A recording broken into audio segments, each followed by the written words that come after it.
E aí pessoal, tudo bem? Bom dia, boa tarde, boa noite.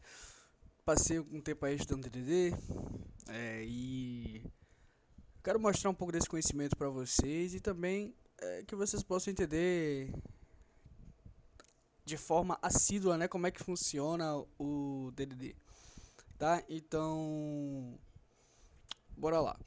Primeiro eu vou me apresentar, certo? Meu nome é Pedro Vinícius Mota Barreiro, nome bonito, né? Sou desenvolvedor de software full stack, tá? Tenho 3 anos de experiência no mercado de tecnologia. Tô finalizando o curso de Ciência da Computação na Unijorge, tô no 7º semestre. Meu início na área de tecnologia foi na área de suporte, tá? Depois disso, dentro dessa mesma empresa, eu evoluí, eu diria assim, né, para estágio também em desenvolvimento. Então, é, eu fiquei como suporte, como desenvolvimento, tudo ao mesmo tempo, certo? Depois, só como desenvolvimento, e era uma empresa que disponibilizava um software de saúde, né? Então, nessa empresa eu pude aprender muita coisa, né? Tanto quanto funcionam os fluxos, né? De suporte, de tecnologia no geral, quanto é, desenvolvimento, né? Eu não só trabalhei como programador ali 100% de código, eu também brinquei um pouco com low code, né? Então, eu brinquei com Maker, que é um antigo Integromat, o Ply, para fazer umas automações dentro da própria empresa, para melhorar o fluxo de trabalho, né? Integração na época estava migrando do ecossistema da Google, né, para o Notion. Então, todos os webhooks para pegar as informações e passar para o Notion, né, tentando manter uma comunicação mais assíncrona, melhorando assim o processo, né? E depois eu para a parte de desenvolvimento, né, onde lá eu trabalhei com o Next, né, desenvolvi o comecinho, né, do sistema de estoque deles, mais a parte visual, a interface. Vale se salientar que eu não finalizei esse projeto, quer dizer, eu entreguei a interface completa, né? Só que o desenvolvedor sênior ele passou outras coisas que eu fiz errado, que era para melhorar, mas quando ele passou eu já estava em transição para outra empresa para ser somente desenvolvedor. É só para estagiar como desenvolvimento, que foi a empresa que eu tô agora, que eu sou desenvolvedor, né, atualmente, não mais estagiário. Eu trabalho como desenvolvedor .NET, então é o que está pagando minhas contas, mas eu já trabalhei com diversas outras tecnologias, certo? E essas tecnologias, eu vou citá-las somente as que eu fiz freelances, né? Projetos reais que eu entreguei para cliente, teve cobrança e tudo mais. Então, trabalhei com Python, Java, TypeScript, JavaScript, C Sharp, Go, salve outras tecnologias, né? Mas vamos falar dos frameworks. Então, em suma maioria foi Next.js, .NET. Aí .NET a gente tem ASP, tem Webforms, tem Entity Framework, tem ASP.NET Web API, a gente tem Blazor, Razor, Netcore, enfim, todo o ecossistema da .NET. E também trabalhei com Spring Boot, né? Já fiz uns freelances com Java, que é a que eu mais gosto. Eu gosto muito de Java e .NET. E de banco de dados, trabalhei com SQL Server, Post, MySQL como banco de dados relacionais e Mongo como aquele nosso famoso não relacional. Então bora lá. Introdução ao DDD. DDD é mais uma filosofia, né, do que uma implementação técnica propriamente dita. Por quê, Pedro? Porque o DDD em si, ele visa que a gente consiga pegar o domínio, né, pegar toda a abordagem central, ou seja, qual é o nosso problema? Tá, esse daqui é o nosso problema. Então, eu vou trabalhar isso dentro da minha camada de domínio. Ou seja, eu vou é, desenvolver as regras, todo o processo dentro da camada de domínio. Por quê? A partir disso, eu consigo alinhar informações do software com os conceitos de negócio, tudo dentro de uma camada, né? Sem que eu necessite ficar comunicando entre camadas diferentes para abordar o desenvolvimento de algo que, em sua teoria, não deveria ser exposto em outras camadas. É isso que o DDD preza, né? É essa filosofia da gente abordar tudo dentro da camada de domínio, regra de negócio, etc. E a gente manter uma manutenção fácil, né? Porque vai estar tudo acoplado na camada de domínio. E a gente não deixar essa camada, por exemplo, ser acessada por vias externas ou serviços externos entrarem na camada de domínio para fazer determinadas alterações, não. Isso vai fazer com que você quebre o conceito de DDD. E tem outras coisas também, né? A famosa linguagem ubíqua, que é a gente manter uma comunicação de forma que a gente consiga conversar com todos os setores, não de uma maneira técnica, mas não fugindo do termo técnico. Por exemplo, bora lá. Digamos que eu estou num sistema de biblioteca da vida e ao invés de usar a palavra transação, né, para descrever o empréstimo de um livro, né, que transaction, já é algo mais técnico, vamos colocar assim. Ao invés de eu falar transação, eu posso utilizar a palavra empréstimo. Por quê? Porque quando eu falo transação, existe um leque de possibilidades. Por exemplo, que tipo de transação esse corno tá falando? Entendeu? Esse filho da puta tá falando que transação. Então, digamos que eu tô conversando com um pessoal, sei lá, de suporte. Não vou nem sair, vou nem ficar com o pessoal de suporte, porque a galera também é técnica, mas eu vou falar lá com o pessoal de vendas, né? Ah, não, porque tem tipo de transação, isso aqui, o cara vai pensar, porra, que transação esse cara tá falando, velho? Transação o quê? O cara tá devendo dinheiro?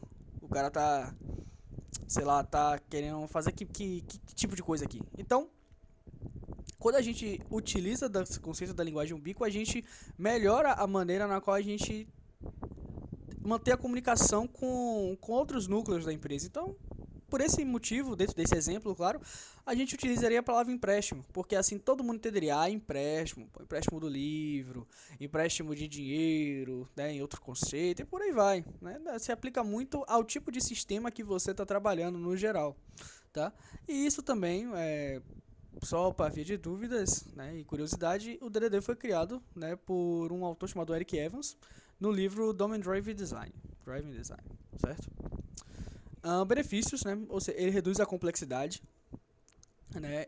Ele reduz a complexidade porque a gente não vai ter camadas e camadas e camadas e camadas fazendo coisas que, em sua teoria, a gente poderia concentrar somente na camada de domínio e resolver o problema por lá. Então, por a gente poder reduzir essa complexidade, a gente melhora a manutenção do sistema, a gente mantém um modelo coeso e expressivo, certo? E a gente consegue manter a comunicação clara entre as áreas. E essa comunicação clara, eu diria, por exemplo, que seria a nossa linguagem ubíqua. A gente manter lá, o nosso problema é o quê? É empréstimo. Então a gente vai manter esse padrão empréstimo, utilizar dessa linguagem, dessa terminologia, para que a gente possa se comunicar com outras áreas e que aloque a regra de negócio do empréstimo dentro da camada de domínio para que a gente consiga manter um fluxo de desenvolvimento mais ativo, né, e mais fácil, né, para melhorar a manutenabilidade, né? Então, esses são os benefícios, certo? Os conceitos centrais é a linguagem ubíqua, como eu venho respaldando aqui desde os primórdios que eu tô falando o tempo todo, para entrar na cabeça de vocês que isso é bem importante, porque, novamente, linguagem ubíqua, DDD, é todo mais uma filosofia do que algo técnico propriamente dito, né? Então a gente vai ter a linguagem ubíqua, modelagem de domínio, entidades e objetos de valor, agregados, né, aggregates, repositórios, né, serviços de domínio e bounded context. Mas bora lá. Pedro, você falou um monte de coisa aí. Geralmente quando a gente fala de repositório, serviços de domínio, agregados, bounded context, tem muita gente que é muito purista. Ou seja, eles gostam de criar interfaces que vão ter os métodos, e essas interfaces eu vou colocar elas, por exemplo, no meu core. Então vai ser interface de repositório e interface de serviço. E já na minha camada de service do domínio, eu vou chamar esse core do repositório e do serviço para poder implementar essas interfaces em si. Então tem gente que é muito purista, gosta de fazer tudo do zero, desde a forma na qual você vai mapear os dados, né, se você estiver trabalhando com DTOs, né, Data Transfer Objects, a forma na qual você vai implementá-los. Então existe patterns que são associados diretamente ao DDD que a gente usa de forma explícita, né, mas que a gente muitas das vezes fala, pô, eu estou usando isso aqui, mas isso daqui eu estou usando por esse motivo, não pelo motivo de ser um pattern específico, entendeu? Então lá a gente tem repository pattern, a gente pode utilizar um pattern, por exemplo, como factory method, né, método de fábrica, e por aí vai. Mas eu vou mostrar no final para vocês aqui da explicação uma API que eu estou criando. Até agora eu só criei a parte de autenticação e a parte de usuários, né? Que eu estou fazendo em Java, é que eu peguei esse modelo dessa criação a partir de um curso que eu fiz. Né? Então, para as APIs em Java com Spring, eu tenho só utilizado dessa maneira e só venho alterando, porque funciona muito bem, né? E eu só venho alterando ah, diante de novos projetos, novos perfis e também diante de modelagens diferentes, né? Mas bora lá. Linguagem ubíqua, né, como eu falei, é uma linguagem comum entre devs e especialistas. Ela é presente no código, na documentação e nas conversas, e ela alinha entendimento e promove clareza, aquela mesma história. Para que porra eu vou falar transação se eu poderia simplesmente falar empréstimo, né? Ou seja, os especialistas vão entender, não, empréstimo do quê? Da biblioteca, então empréstimo de livro. A gente trabalha numa empresa que faz empréstimo de dinheiro, né? Então, pô, empréstimo não, vai emprestar dinheiro, etc. Também, né, por exemplo, pode ser uma biblioteca que não faz empréstimo somente de livro, pode fazer empréstimo também sei lá, de DVD. Bora colocar assim. Então a gente pode ter dentro de empréstimo, né, na nossa camada de domínio, bora colocar assim. A gente vai ter um empréstimo como um padrão ali dentro, né, do domínio, porém dentro do empréstimo a gente vai ter outros dois. Né? Que seria o conceito de empréstimo de livro e o conceito de empréstimo de DVD, né? Então, a gente veja como deixa mais claro, né? Veja como o DDD ele faz com que a gente consiga separar ao mesmo tempo que a gente consegue mencionar entidades de forma mais coesa, de forma mais fácil, né? No nosso produto no geral. Né? E por fato da gente manter essa linguagem, ela vai estar presente em documentação, nas conversas essas que a gente pode utilizar para auditorias externas, né? Caso dê alguma merda na empresa, algum tech leader, algum sênior mande você fazer uma besteira, você vai deixar lá registrado. E pelo fato da gente utilizar uma linguagem não técnica, ou seja, uma linguagem comum entre todo mundo da área, por questão de auditoria a gente pode falar, ó, esse sacana mandou fazer isso aqui. Se fosse uma linguagem técnica, vai falar persistir. Mas persistir o que esse cara mandou persistir? Persistir, persistência? Como assim? Não é de nada. Então, você já tem também uma forma de você se safar de determinados problemas que podem surgir. Não é o caso, não estou dizendo o que vai acontecer, mas pode acontecer, tá? É o bounded context, né? Contexto limitado, delimitado. Define onde o modelo é aplicado, permite a coexistência de modelos, né? Como eu falei, a gente pode ter o empréstimo pode ser tanto de livro quanto de DVD. Então, dessa forma a gente consegue fazer com que tudo fique mais claro, né? A gente manter essa comunicação clara dentro dos contextos, isso colocando a questão de empréstimo, né? O que eu vou mostrar para vocês aqui é um negócio chamado MediWizard, né? Que é um projetinho que eu estou fazendo, que eu estou estudando, que é só um sistema de prontuário, onde eu vou ter o médico, o administrador e o paciente, em que o médico vai poder evoluir o prontuário de um determinado paciente, o médico pode ter mais de um paciente, né? Mas somente o paciente só pode ter um prontuário por um médico. Então tem uma regra de negócio bem legal dentro disso daí, beleza? Como aplicar DDD na prática? Então, voltando para a filosofia, a gente faz aquela, vou utilizar esse termo mais atual, nós faz um brainstorm com a galera toda, e a partir disso daí a gente consegue chegar num denominador comum e falar, ó, vamos utilizar essas terminologias, essas nomenclaturas para a gente poder se comunicar de forma coesa com o time, para que a gente possa informar como é que está sendo a evolução dos processos, etc. Então, a gente começa esse brainstorm, né, essa modelagem mais estratégica, a partir dessa conversa com os especialistas, dos POs, né, vamos colocar assim, os donos do produto. Aí sim a gente já parte para a modelagem dos dados. Essa modelagem já vai mais parte da questão de tecnologia, porque assim, o PO, o que ele quer? Ele quer, porra, me entregue meu negócio. Ele é o dono do produto, me entregue meu negócio. Mas a gente também tem que manter uma comunicação de forma que eu consiga entender, o time de vendas consiga entender, o time do financeiro consiga entender e por aí vai. Então, a gente faz essa reunião e a partir disso a gente começa uma modelagem estratégica dentro disso, né? Então, esse é a nossa forma de aplicar. A separação de camadas, então a gente tem separações de domínio, da camada de aplicação, de infraestrutura, de web, né? Eu vou mostrar para vocês mais à frente.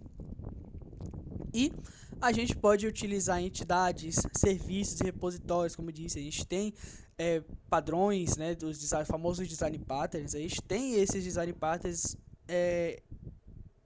implícitos na aplicação do DDD, porque a gente consegue, eu diria que é a melhor forma da gente tratar esses dados dentro de uma camada de domínio no geral. DDD é a arquitetura moderna. É uma arquitetura que ela combina muito bem com microserviços, né? Cada serviço pode ser um bounded context, ou seja, cada serviço pode ser único ou pode ser compartilhado, né? Então, como falando em microserviço, eu posso ter a camada de domínio para o serviço de empréstimo. Eu posso ter a camada de domínio, ou posso ter um serviço, né, somente para empréstimo, posso ter outro serviço somente para, bora colocar aí vendas, né, venda de livro. A gente pode emprestar, fazer empréstimo de livros, a gente também pode vender livros, né, DVDs também, dentro desse contexto. Então a gente pode separar em microserviços.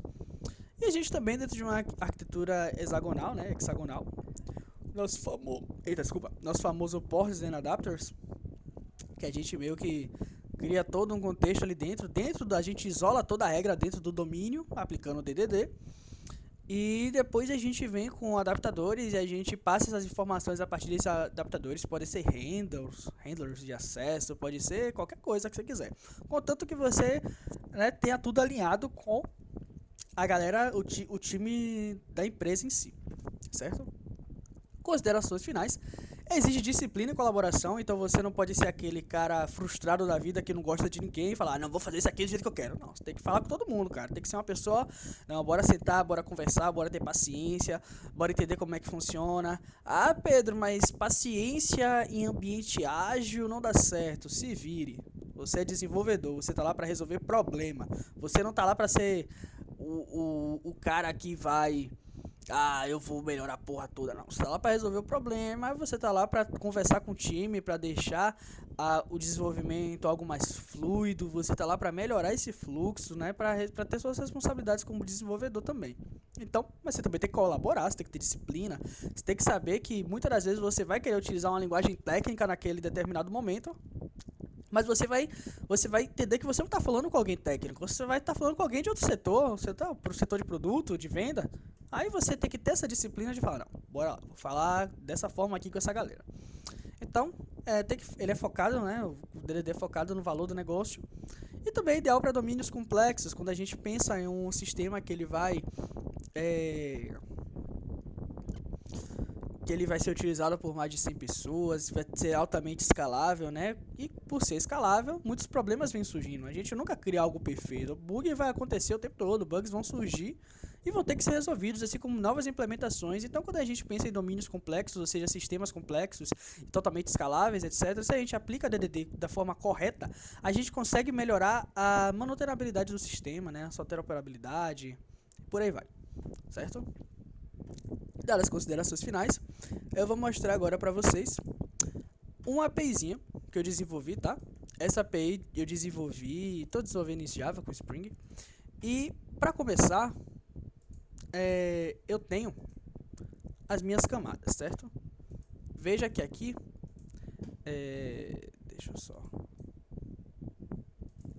Tá, teve um problema aqui, mas bora lá. Vejam que meu notebook já está no gargalo. Veja como eu separei a responsabilidade dessa brincadeirinha aqui. Eu tenho minha camada de domínio, eu tenho minha camada de infraestrutura, eu tenho minha camada web, onde eu tenho meus controladores, tá? Então, Pedro, por que você fez isso? Porque é o seguinte, ó. Veja que na camada de domínio eu tenho minha autentificação, minha notificação, meu profile e meu user. Como eu disse no início, eu só estou fazendo a primeira parte da autenticação, autorização de usuários, mas aqui dentro mesmo a gente já pode entender como funciona um pouco. Então, dentro da camada de domínio, eu tenho minha regra de negócio. Na minha camada de infraestrutura, eu tenho serviços externos, tratamento de exceções e configuração de segurança. Mas bora ver aqui na camada de domínio. Na camada de autenticação, por exemplo, eu tenho meus dados referentes a login, que são records, né, no Java. São dados de token, dados de refresh token, e eu tenho meu serviço de token no geral. Eu poderia criar uma interface para isso? Poderia. Então seria algo meio que Java Class, Interface, Token, Service, seria assim. Já existe, né? Então o que é que seria? Eu iria alterar para essa terminologia aqui, ó, impli, porque aqui eu conseguiria criar o meu Java Service, que é a interface, adiciono e eu venho aqui e eu implemento o meu. Opa, eu coloquei como Java Service. F2 altera token service. Show. Aqui eu venho e altero para token service. Poderia fazer isso? Poderia. Claro que eu poderia. Poderia muito bem, obrigado. Mas eu não quis fazer. Simples. Isso é um erro. Eu deveria seguir. Cadê a minha... Cadê eu seguindo tudo direitinho? Não quis seguir, né? E isso possivelmente poderia me ocasionar problemas, né? Eu não estou sendo purista totalmente aqui, não estou aplicando na prática totalmente. Mas eu vou mostrar mais na prática lá na frente. Então, deixa eu alterar isso aqui. Ok. Alterar você. Token. Pronto. Então aqui eu tenho meus métodos de token, tá? Isso eu adicionei um serviço dentro da minha camada de domínio na parte de autenticação, porque assim é um serviço relacionado à autenticação, né? Mais técnico. Notificação. Por exemplo, aqui na notificação eu tenho uma interface de envio de e-mail, onde eu envio o e-mail e eu envio o e-mail de verificação para o usuário. Já aqui na camada de infra eu acesso essa interface porque eu tenho um serviço de e-mail. Isso aqui está até errado, né? Eu acesso um serviço de e-mail e eu implemento essa interface aqui e a partir disso eu posso adicionar os métodos, né? Tudo bonitinho. Mas bora lá. Isso aqui é serviço externo, tá? Então isso não está dentro da nossa camada de domínio, não tem que estar. Agora já o usuário, como é que eu trabalho com o usuário? Aqui dentro eu tenho o meu usuário comum, né? A galera mais purista, novamente, partindo para uma ideia mais purista da coisa, eu iria separar o usuário do banco, né, onde eu estou mapeando tudo aqui com o Hibernate do Java, para um usuário normal, uma classe normal, e chamaria isso e fazia um mapeamento, né, dessa entidade, tipo entidade de usuário entity, que seria a minha entidade do banco de dados em si, onde eu teria todas essas informações de tabela, para o usuário normal, user normal. Então seria um mapeamento tipo entity to DTO, DTO to entity, partindo desse pressuposto, né? Então aqui eu tenho minha entidade, aqui eu tenho, por exemplo, meus perfis de acesso, né? Então aqui dentro do meu domínio eu tenho alguns métodos também do meu próprio usuário, no caso é de verificar, né, a expiração do token, né, de desabilitar o usuário, de alterar os dados, né, de adicionar um perfil, né, um profile, de alterar a senha e de reativar o usuário. Aqui tá meio inglês e português, porque eu tô refazendo aos poucos algumas coisas, tá? Já a parte de profile aqui, por exemplo, eu tenho o meu perfil de usuário, né, onde eu tenho um enum do tipo string, que são os nomes do usuário, né, os tipos de usuário. Então vai ser um médico, um paciente, um administrador. Eu tenho os dados do usuário, né, e eu tenho os nomes e o repositório, tá? Se eu não estivesse usando um JPA, se eu tivesse, por exemplo, um .NET da vida, eu teria que criar esse método aqui numa interface na mão e depois chamar essa interface de um serviço e depois ir na camada de infra para me comunicar com o Entity Framework lá no DB Context, para depois voltar na camada de serviço do domínio e pegar essas informações do contexto. Então, JPA resolve nossa vida, uma delícia, uma beleza. Mas bora lá, voltando aqui para o usuário. Aqui no usuário, né, eu tenho meus recordes do CRUD, né, de criar o usuário, de editar o usuário, de listar o usuário. E também eu tenho de atualizar a senha do usuário, tá? E aqui dentro, no meu repository, eu já tenho até outros métodos que não são métodos relacionados em si à entidade JPA, mas são métodos que eu criei para que eu possa utilizar, né, posteriormente, quando eu estiver tratando da minha regra no meu serviço do usuário. Ou seja, essa interface aqui, o que é que eu faço? Aqui, eu tenho que implementar o UserDetail Service, né? Eu não implemento porque isso é mais do Java, né, do Spring. Mas, por exemplo, o que é que eu faço? Eu adiciono ela aqui, ó, User Repository. E eu faço uma inversão de dependência, exatamente, uma inversão de dependência. Porque eu adiciono esse final faz com que o Java ele seja necessário que você coloque isso no construtor para que ele faça a injeção, mas ele inverte, ou seja, ele aplica tudo diretamente no contexto desse serviço, né? Então, aqui eu tenho meu método de override, né, que é esse método sobrescrito aqui, ele é do próprio UserDetail Service.